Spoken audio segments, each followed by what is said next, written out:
Donc Accurate, c'est une plateforme de tarification et de provisionnement pour des assureurs, nouvelle génération. Donc nouvelle génération parce qu'on combine la puissance du machine learning et de l'analyse prédictive avec l'excellence actuarielle. Et le résultat pour les assureurs qui utilisent Accurate, c'est plus de performance dans les modèles, plus de rapidité, plus de fiabilité dans leur processus de tarification et de provisionnement. On est arrivé tout juste il y a 4 ans sur le marché américain et on travaille déjà avec plus de 40 assureurs uniquement sur la partie pricing. On a fait l'acquisition de ce logiciel de provisionnement qui avait plus de 150 clients sur l'Amérique du Nord.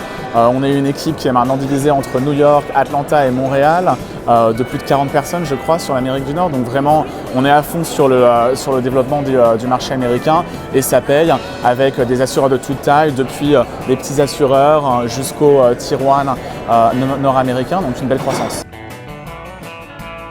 Pour moi il y a 2 points. Le premier, c'est la culture d'entreprise. Accurate, il y a une super culture en termes de support donné aux équipes.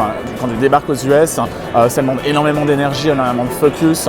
Donc avoir l'ensemble de l'entreprise derrière la team américaine, ça joue énormément et je pense que la culture d'entreprise Accurate est géniale. C'est aussi une entreprise qui est mondiale par défaut. Je crois qu'il y a 35 ou 40 nationalités différentes à Accurate. Et le deuxième point, c'est aussi l'ajustement au marché. Notamment dans l'assurance, le marché américain, il est très régulé, très spécifique.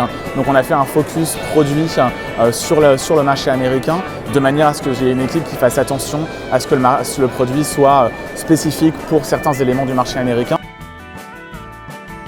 On se rend compte qu'il y a notamment 2 éléments selon les différents marchés au niveau mondial. Ça peut être l'intensité concurrentielle qui est de plus en plus forte. Et il y a aussi les risques qui s'accélèrent, qui sont de plus en plus chers pour les assureurs.